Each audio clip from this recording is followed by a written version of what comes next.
mais on a aussi le problème de tout ce qui sort. Le laptop d'Hunter, ben là, il semble que les services secrets du FBI ont collaboré pour taire l'histoire en plus. Alors, voyez-vous l'impact que ça a? Alors, c'est ce qu'on va écouter aussi là-dessus. On parle de censure aussi d'une membre du Congrès qui s'est fait censurer. Mais ce qu'elles révèlent, c'est surtout l'impact du FBI avec Twitter. Puis c'est ça qu'il faut focuser. Et là, la madame, elle en parle et elle n'était pas contente. On écoute. While at Twitter, how many meetings did you have with the FBI? I couldn't say for sure, but I More would than say 10? That's a More than reasonable 20? estimate. I couldn't say for sure. More than 50? That seems a bit high. Many meetings with the FBI. Well, we know how many FBI agents worked at Twitter while you were there? I don't believe any active FBI Former agents. FBI agents. How many worked there while you were there? I'm aware of perhaps 2. Well, we know of at least 9 because they started the BU group chat, BU for Bureau. Now, Mr. Roth, did the FBI ever ask you to share information like users' communication data without going through proper legal channels? No, they did not, and I would have refused if they had. That's correct. I see that you denied Agent Chan's request for access to Twitter's data feed. What's sick isn't that you would deny it. It's that the FBI would even ask you for the private data of American citizens without going through legal channels of the law.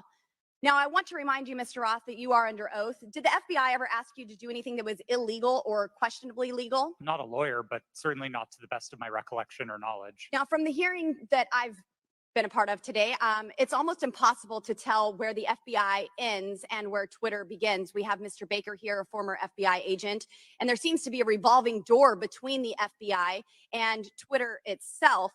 Even Mr. Baker said that there was no collusion with the federal government and Twitter. But Mr. Baker, that's you. You are the collusion between the federal government and the FBI. And now with it, this is such a problem because we're seeing censorship all over. Mr. Roth, Ms. Gaddy, did either of you approve the shadow banning of my account at Lauren Boebert? Yes or no? No, I did not. Not to the best of my recollection. Well, let me refresh your memory because on March 12th, 2021, and Mr. Roth, I know you looked at it because Fascist Twitter 1.0 had a public interest exceptions policy, which means for members of Congress to be shadow banned, it had to go before you, Mr. Roth. So I'll ask again, did you shadow ban my account? Yes or no?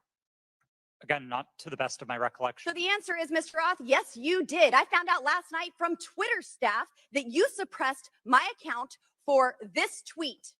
It's a freaking joke about Hillary Clinton being angry that she couldn't rig her election. It's a joke. But in response, being the sinister overlords that you all are, you placed a 90-day account filter so I could not be found. And now we see here that Twitter staff said the visibility filter on my account excluded me from top searches, prevented notifications for non-followers, and much more. This is considered an aggressive visibility filter. You silenced members of Congress from communicating with their constituents.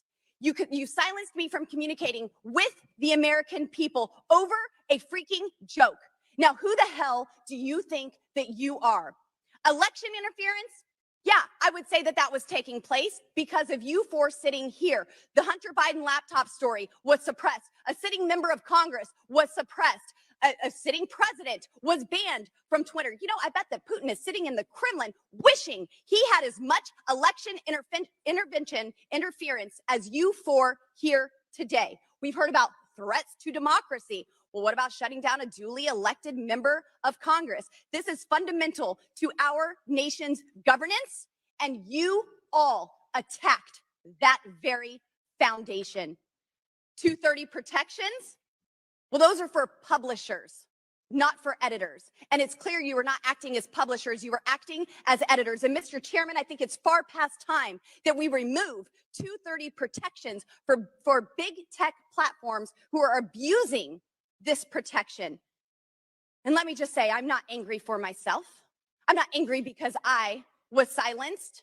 I can reach out to Elon and to his staff, and I can see what's happened.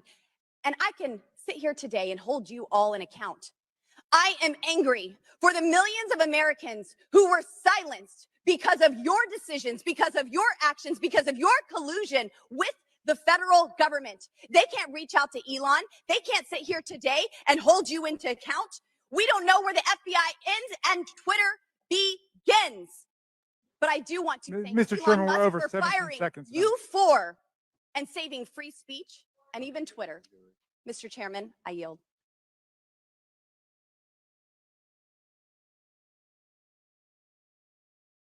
Alors, c'était de toute beauté. Alors, Lorraine, oui, Odette, elle a du cran, hein, puis Lorraine m'a dit, c'est toi qui as fait ça. Oui, oui, c'est toi. Essaye pas de te mentir, mon menteur, on l'a. Le 5 février dernier, ça, c'est d'autres choses. Lorraine Boebert, 5 pieds 100 livres, 9 mm, une petite bombe, cette femme. Elle parle. Pour qui te prends-tu? Hein? Pour qui vous prenez-vous, ma gang? Hein? Poutine serait jaloux de nous avoir pu causer une telle interférence dans les élections. Elle n'a pas langue dans sa poche, vaut mieux être son ami que son ennemi. Elon Musk, voilà les données publiques. Là, on voit bien toute la corruption du gouvernement. Ça, c'est aux USA. Et ici, ça sera légal, la loi. C'est ça le problème. Ça, c'est aux États-Unis. Ici, vous n'entendez pas beaucoup l'opposition parler. Savez-vous pourquoi ça fait leur affaire? Parce que je peux vous dire qui a été banni au Canada. Oui. Maxime Bernier, ouais, on était shadowban sévère. On peut dire la date que ça a commencé à être libéré, c'est quand Elon Musk a pris Twitter. On a vu nos tweets monter. Face de livre, on est encore shadowban. Je peux vous le dire là-dessus. Hein? Voilà. Elle les a remis à la place. Et j'ai la semaine dernière aussi un autre membre de cette commission qui a dit au gars de Twitter, « Hey, vous autres, là, on fait l'enquête de la commission. Là. Après, là, ça va être les poursuites. Vous avez fait de l'interférence et de l'ingérence politique dans une élection. C'est criminel. Vous serez poursuivi au criminel. Au Canada, ben, vous avez une opposition silencieuse, bien sûr, parce qu'ils n'ont profité eux autres aussi. Cherchez pas plus loin. Alors, pour ça qu'eux autres, les Twitter files, ils se tiennent loin de ça, ils n'en parlent pas trop. Ben, il y a juste nous autres qui en parlent. Ouais. Donc, non, vous ne verrez pas ça ici, ce genre d'intervention. C'est vu, comme j'ai dit, oubliez ça. Là. Oubliez ça ici, là. Ouais. Donc, il ne faut pas s'attendre à un miracle de notre gang ici. Là. Tant que ça ne sera pas changé, c'est après qu'on va voir le dégât ou que les gens vont constater le dégât. C'est pour ça qu'il faut continuer à en parler. Il ne faut pas se gêner, il faut partager. Et comme ce que je fais, ce n'est pas quelque chose que les autres veulent encourager, bien entendu. Parce que ça vous montre d'autres perspectives. Arc, hey, voyons, on n'est pas pour faire ça. Officiellement, en passant, merci à tous et toutes. Non seulement nous avons eu 300, mais 420 live. Et ça, c'est à part le VK que j'ai vu, qu'il y a des gens. Merci beaucoup à tous et toutes. Maudit, je suis content. On a défoncé des barrières de plus.